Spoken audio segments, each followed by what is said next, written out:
Hi, Amy Shaw here. It is August 5th, 2016, and today I want to talk about the law of attraction again. I had made some videos about the law of attraction and my understanding of it, and then Teal, who is somebody I don't personally follow very much, but I'm very, very aware of her, and I really respect what she's trying to do and her established presence. Not only on YouTube, but in the spiritual community. I really do respect her. But she made a video called Fuck the Law of Attraction. And it was brought to my attention actually from Patrick John Coleman, who is somebody that I do follow and regularly watch. And so he was talking about it, that he was agreeing with her and that the law of attraction was going to go away and things were going to change.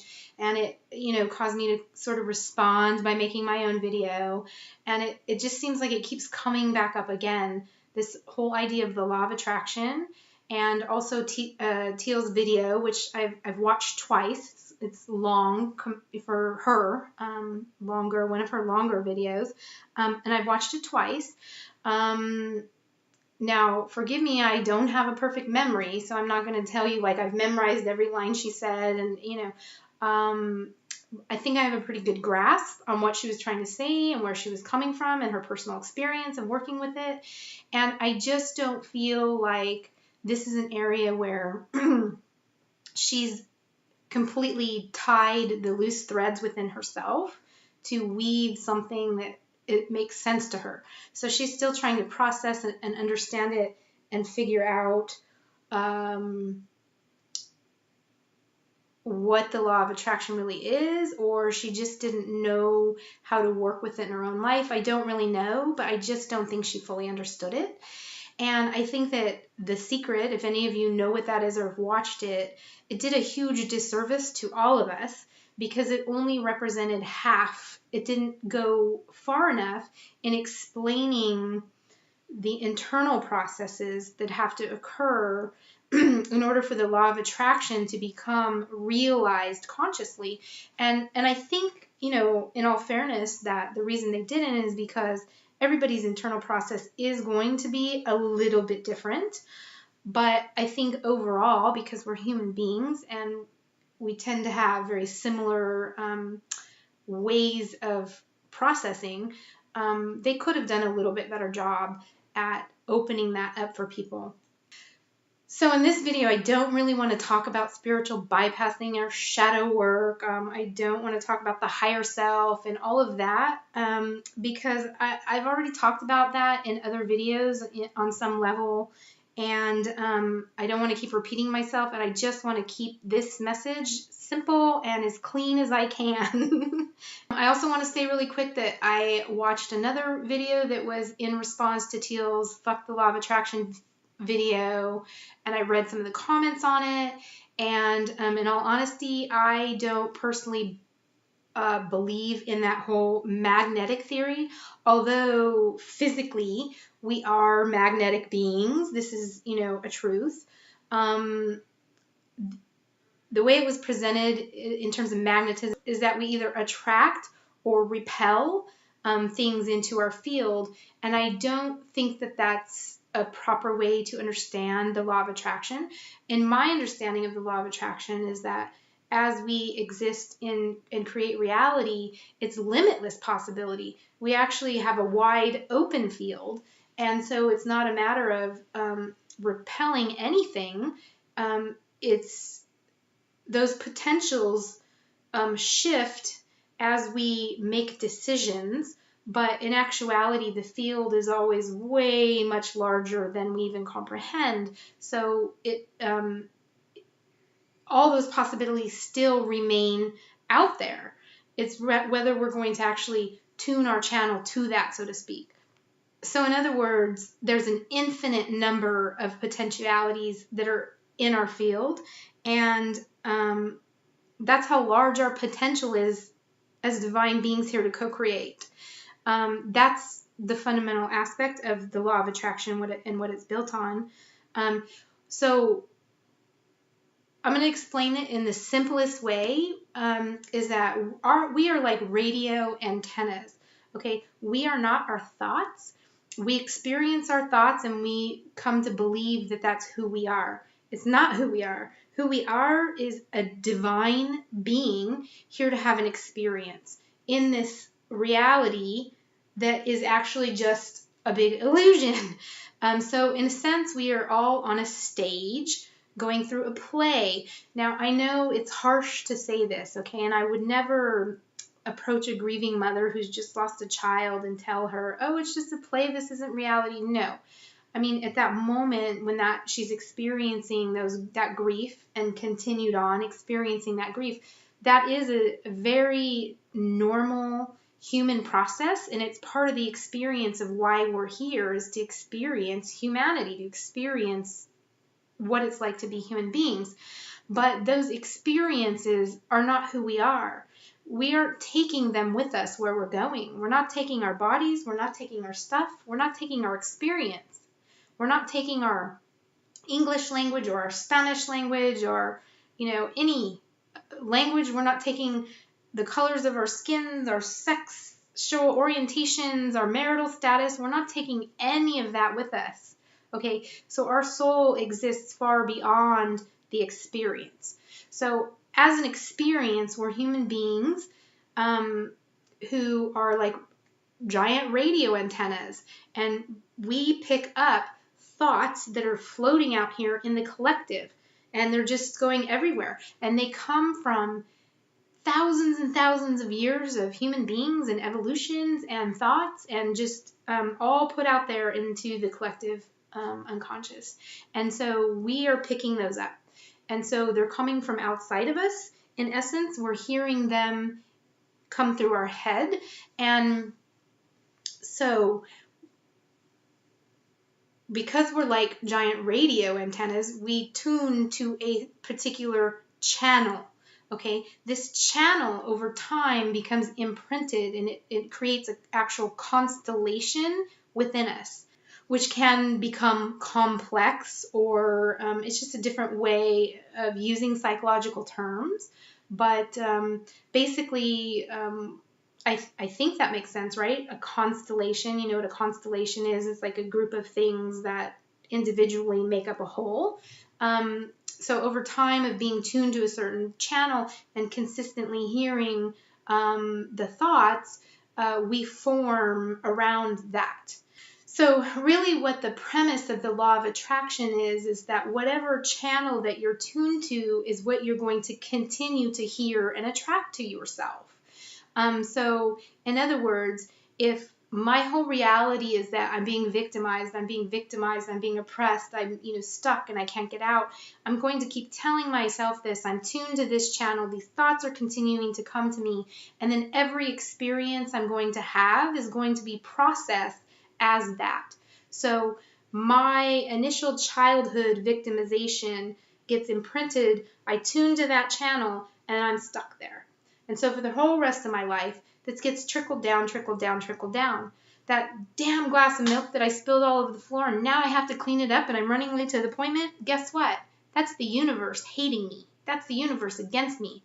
I got to my car and I have a flat tire. It figures it would only happen to me because why? I'm cursed. The universe hates me. You see? And so because we're tuned to this channel, we start drawing these things to us in a sense and seeing them over and over and over as a form of victimization that just keeps reinforcing. Okay, so that is the law of attraction in work. That's what we're attracting to us. Does that mean that this shit happens to me and it doesn't happen to the guy next door? No, it happens to him too. But the difference is that when he spills the glass of milk, damn, I'll just clean it up, but it's okay. I feel really good about, this appointment that's coming up. And so he's not stuck on this narrative about the universe hating him, because he's tuned to a different channel. So, it's almost as if he doesn't see the spilled glass of milk at all, even though in his field this occurred. it didn't really occur, if that makes sense. Teal does talk about this in her video with her court case and, her struggle and thinking, did I attract this and what's wrong? I've done everything and this happened to me. And now how do I process this? The thing of it is that shit still happens. Just because you are working on manifesting and working on being conscious of what channel you're tuned to doesn't mean that all of a sudden you're going to walk on water. That's not what the law of attraction is about. It's about your focus and the thoughts and the channel. So in a sense, to get to another channel, as I've talked about in other videos on different levels and talked about it in a different way, it requires personal acceptance, right, of the responsibility, saying, okay, and how that starts is that you become an objective observer of your thoughts. So you step outside of yourself and say, okay, I'm separating self from thought. That's the first step of it. Okay, and now I'm observing the thought. As I'm observing the thought, I'm not having judgment about myself, or I'm just observing and saying to myself, what channel is that thought tuned to? And then you start to see a pattern, and then you say, okay, I don't want to be tuned to that channel anymore. So the next step is, how do I tune to a different channel? Well, I'm going to talk a little bit about the 12-step program. I have a history of being in the 12-step program many years ago. I moved away from it partly because I was told while I was there that, once you're this, you're always going to be this. You don't ever graduate from this program. And I just kind of outgrew that reality. And I did grow out of that program. But certain things stuck with me. At the time, I didn't appreciate these things, but now that I understand the law of attraction, I understand that Bill W., the founder of Alcoholics Anonymous and the 12-step program, he was a new thought person. And so a lot of the slogans that you hear in AA come directly from new thought. So for those of you that actually think that the law of attraction is this new spiritual thing that was just discovered and the secret came out and, sharing everybody, no, this actually goes back long time. And for example, if you all know, Bob Marley, his real famous song, Redemption Song, right? Redemption Song. In it, he says, emancipate yourself from mental slavery. None but ourselves can free our mind. That actually is the none but ourselves can free our mind is actually a direct quote from Marcus Garvey. So look into it. An amazing man that lived a long time ago. So this new thought is not new. It's not new.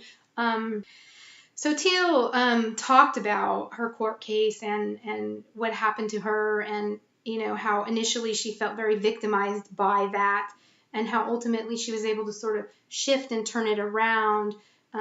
Instead of being victim, now she was student, and this thing became, instead of her perpetrator, her teacher. And so in a very alchemical way, she was able to shift or turn the station. That really is the fundamental key to the second step, is creating that alchemy. And how do you do that? So again, I'm going to go back to the 12-step program and the slogans. One of the ones I used to hate so much was fake it till you make it.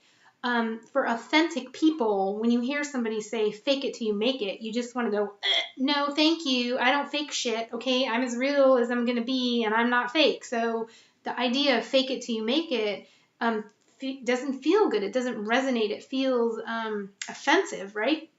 It did to me when I was when I was involved in a 12-step program.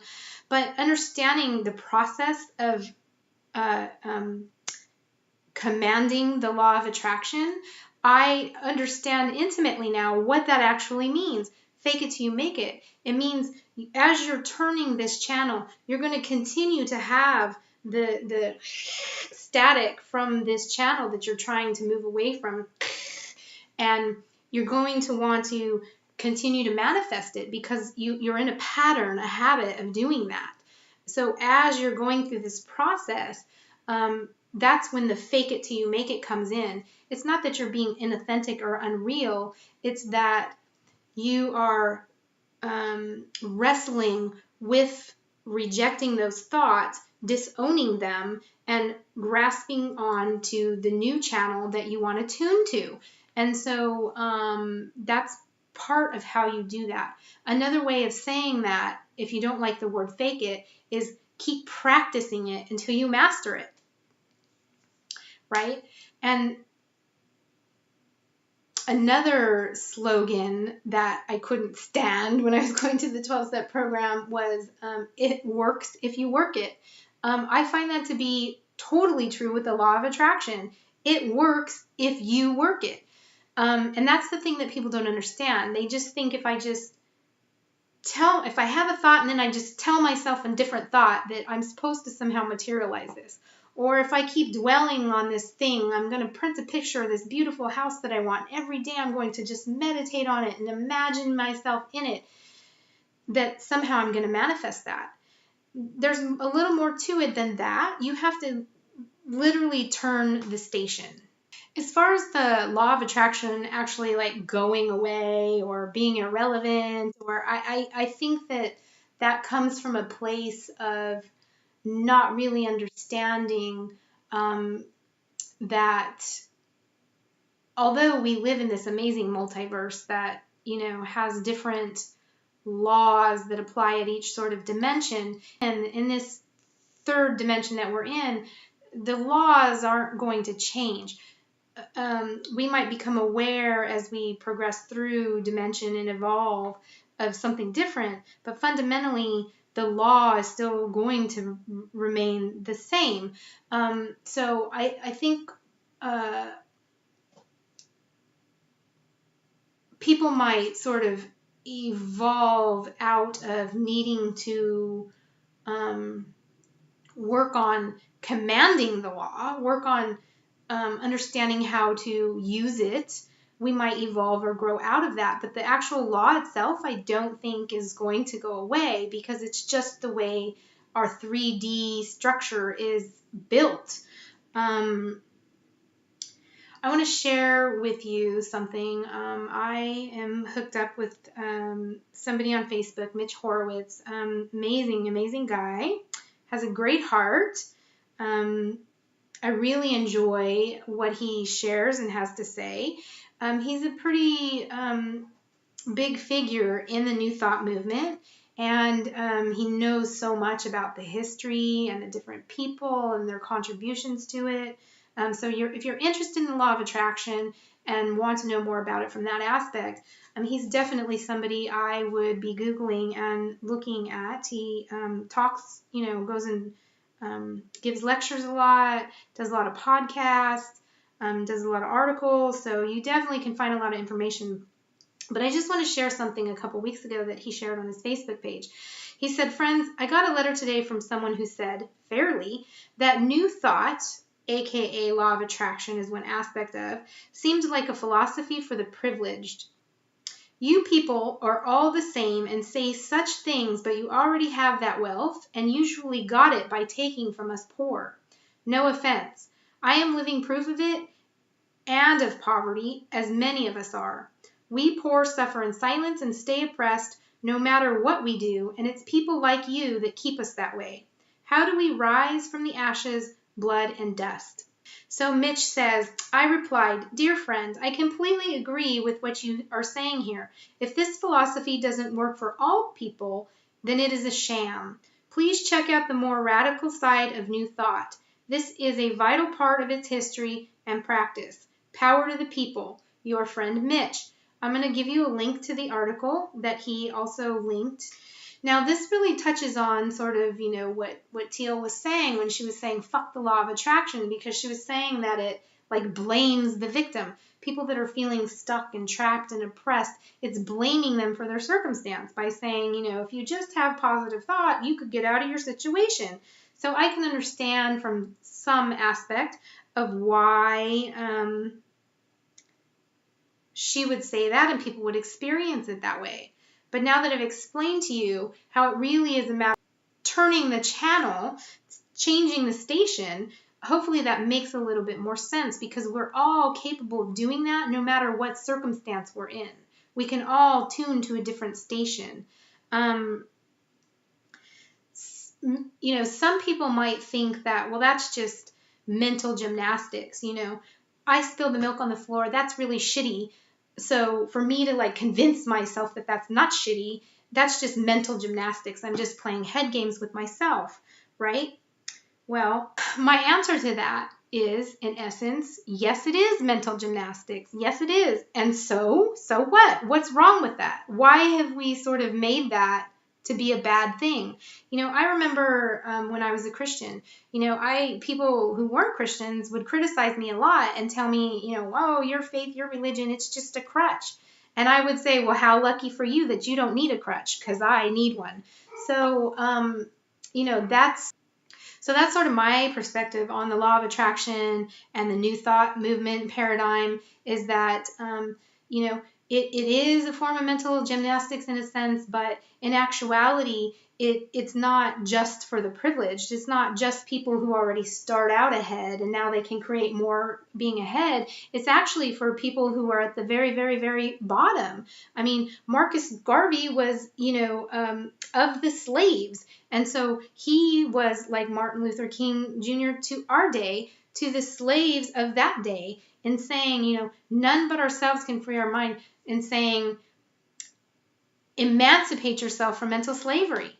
And so that's a message that isn't just for people who already have the leg up. In actuality, the law of attraction benefits more the people that are down and out, right? That are sort of stuck and feel oppressed and feel trapped.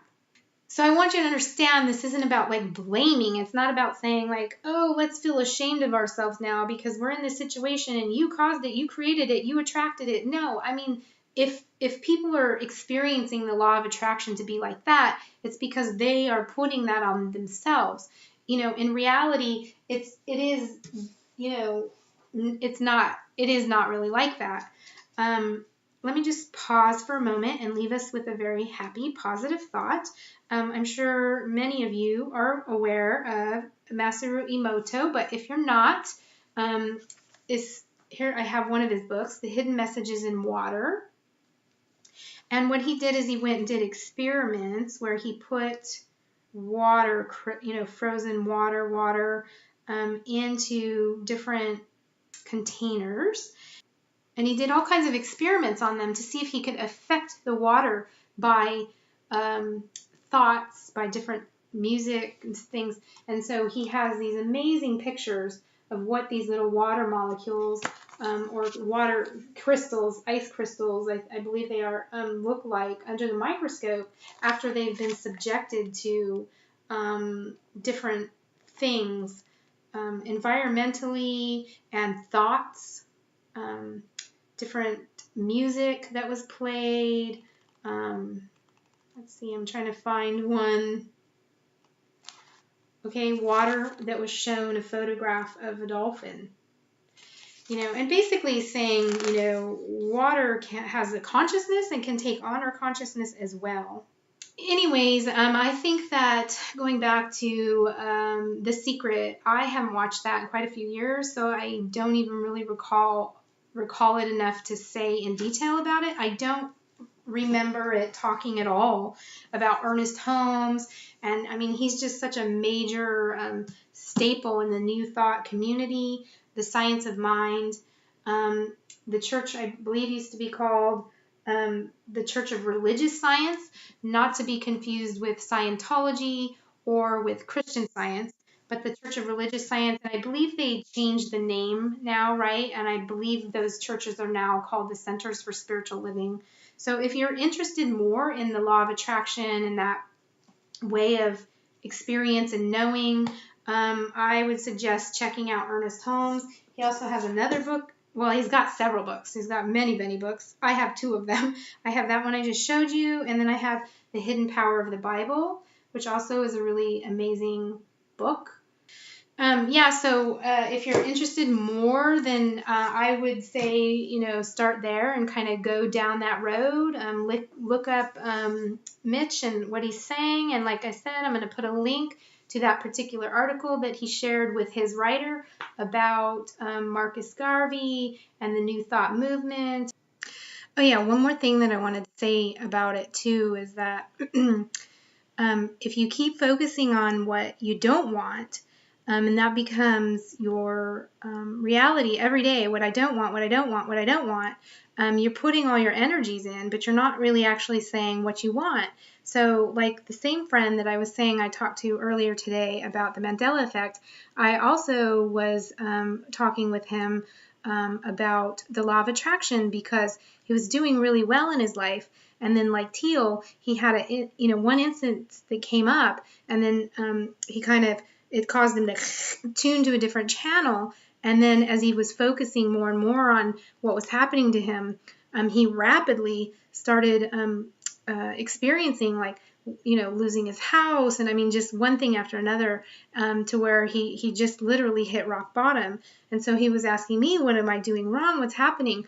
Well, he realized as he's meeting with his clients, even, he's telling them, this is happening, this is happening, this is happening. And so he's projecting out like all the things he doesn't want, this sort of victimization and almost a panic.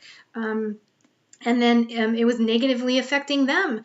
They were losing confidence and security in him, and then he started losing his clients too. And so it was like just this downward spiral for him. And so I reminded him that, well, when you keep focusing so much on what you don't want, what you don't want, what you don't want, this is the law of attraction in effect. And so if you want to shift, you have to turn the channel and start focusing on what you do want. So when you meet with your clients, don't tell them like all the tragedy that you just went through and all your loss. Tell them about your vision for the future and how excited you are and what you want to do and what your plan is, and watch and see what happens. He called me like after midnight last night, super excited, telling me that he tried that he met with the client and was really focused on that, and it led to a connection, which led to another connection, and next thing you know, he got that leg up that he needed. And part of it is because people are motivated by excited and motivated people. They don't want to be around people that are down and depressed and victimized. You're going to attract, like I told him, when you're responding that way to your clients, you're not only going to scare away the clients you have, you're going to start attracting a whole different sort of level of client that are in that vibrational pattern, right? And those probably aren't the people that you want to be around. That's how you get stuck. And I hope that helps you in some way, and that you don't give up. Don't give up. Keep going. The law of attraction, it does work. Keep going. All right. Love you guys.